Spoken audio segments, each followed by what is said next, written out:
watching Ragnick work versus watching Ole do whatever the heck he was doing, it's really night and day. Um, the more I see of Ragnick and I see what his plans are, and I watch him talk in interviews and press conferences, the more I um, like him, and the more I hate Ole. Hate is a strong word, but as a coach and what he did to the team over these past few years, it's just amazing Ole, how he didn't rotate the squad. He didn't have them trained properly. He didn't do anything with their fitness. And somebody mentioned this on United Stand a couple of days ago, and I remember Ole saying that. He was saying when he first got in as interim, how he was surprised at how poorly their fitness levels were. I think that was the reason why he took them to Qatar to train for a bit. Um, but he really didn't do anything with them after that. They were just, he ran them in the ground. He stuck to his favorites. They'd be injured, and as soon as they came back from injury, he just threw them right back at the team. He hated having to sub them too.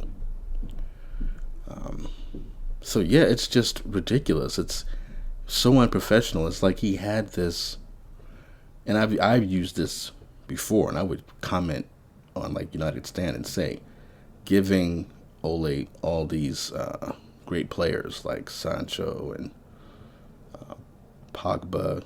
Now, he inherited Pogba from Mourinho, but still, giving him, like, I always was like, don't get Sancho. What's the point of getting Sancho? He's not going to know what to do with him. He's not even going to play him. And that's exactly what happened. He barely played him. He's got Donny sitting on the bench, and even if he thought Donny was competing for uh, Bruno's place, he still should have rotated instead of running Bruno into the ground. It's like there was something very selfish about the way um, Ole did everything. He was everything he did to keep a job. It wasn't about winning. It wasn't about improving players. It was all to just keep himself in the job. And if that meant running people like Rashford down into the ground, overplaying Bruno, overplaying Wan-Bissaka, that's what he'd do. He wouldn't, like I said, he didn't care enough about tactics or about um, getting other players a chance. He didn't do anything really with the youth academy. He might have put people in the team, but he didn't actually do anything with these young guys um, that he could have got something out of. And look at Ragnick, first game um, as a manager, and he put Alanga out there. He put Alanga out there. He subbed Alanga in, even when it was still 0-0. Ole would never do that. He would never do that. He would be too scared to do that. He'd be too worried that if he took Rashford off, that's his chance at getting a score. So he would never do it. Rashford's legs would have to explode or something for him to actually take him off and put somebody else in.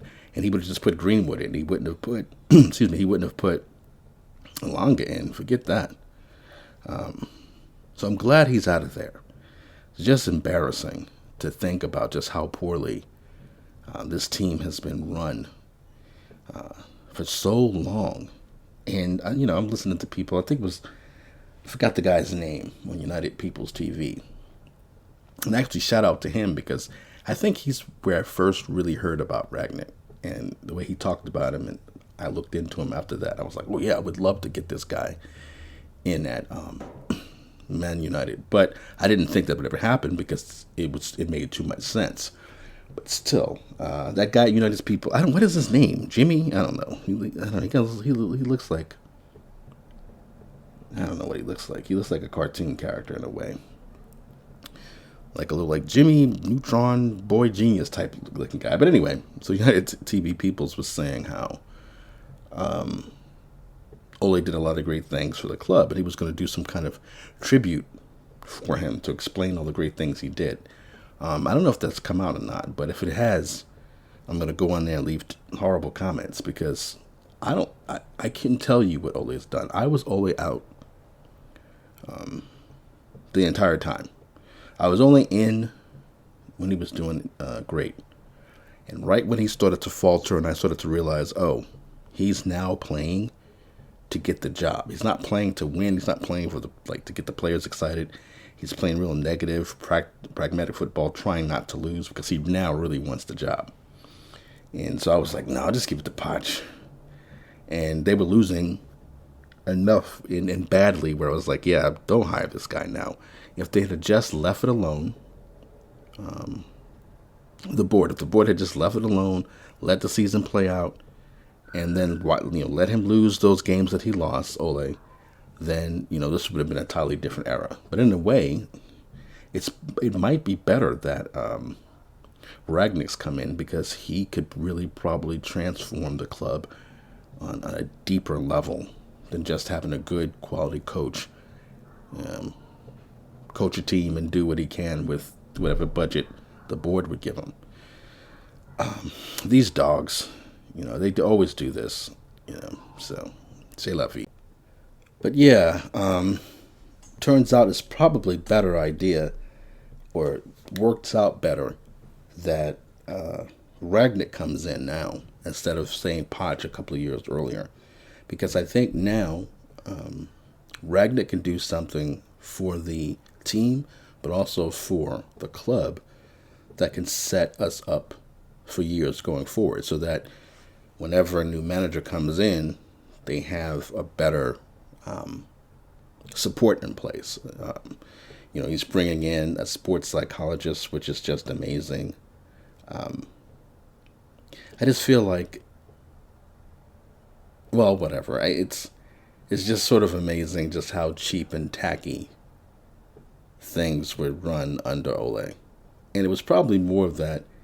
Like I said, he was probably just happy to get a job. He didn't want to make any waves. There were things on the pitch he could have done. Rotate the team, not play favorites. And be creative, not play scared. Because I think I said this before in another video about Ole, though, where he was pretty secure in his job.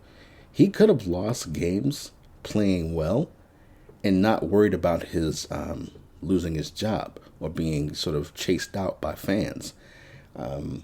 Like right now, people have said it and I said it. If Rangnick had lost his first game Sunday against Crystal Palace, nobody would have cared. Nobody would have minded. Everybody would have been like, this is very promising. The first half hour was great. We already know what he's inherited. We already know that these guys are not in great shape.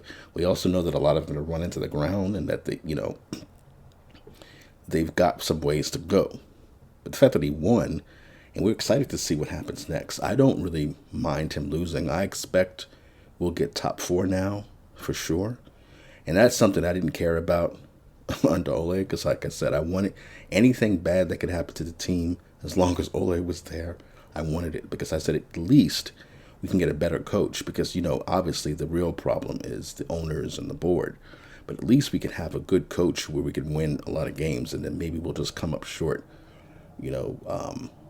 second place. But we played really well, so we always know we're in it. And then just 1 or 2 players could change, make the difference for us. But now, like I said, he could really change the, Ralf can really change the culture at the club to a point where, we're thinking in a more holistic way about football and the players, where it's not just, well, we don't want to spend a lot of money, so we can't do anything. Let's make sure we just get top 4, so we'll still get our Adidas deals or whatever.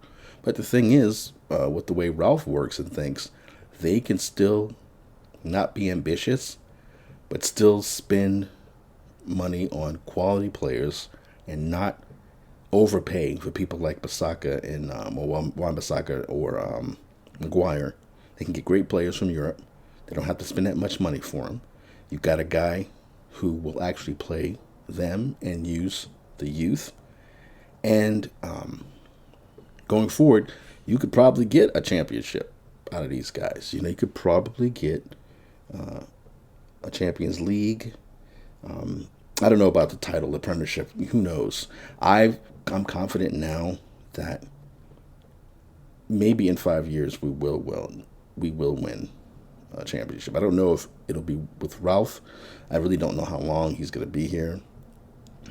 I would like him to be here for more than just the interim period that he has now, unless it all falls apart. Unless he's just terrible. I don't see that. He seems so smart and so lives, breathes, eats football that I just don't see him with the talent that he has not doing really well. And I think he should probably stay a year, maybe 2 years, who knows, and get things set up for somebody like,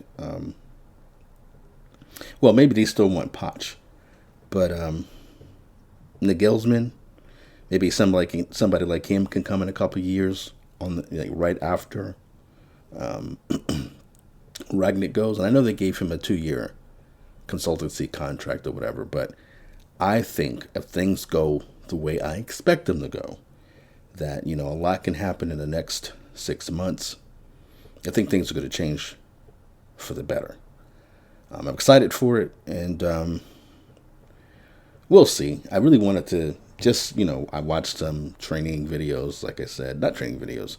Well, yeah, I did see a couple of training videos, but I listened to a couple of interviews with Rangnick and watched some, different people talk about his ideas and his plans moving forward. And it just was like, started thinking how it's crazy to be so excited to have somebody who's just a proper football coach, and we've really missed that for 3 years. And before that, we had Mourinho, who was not somebody I really liked. So hopefully this is, going to be a great new era for Manchester United. Well, thanks for listening.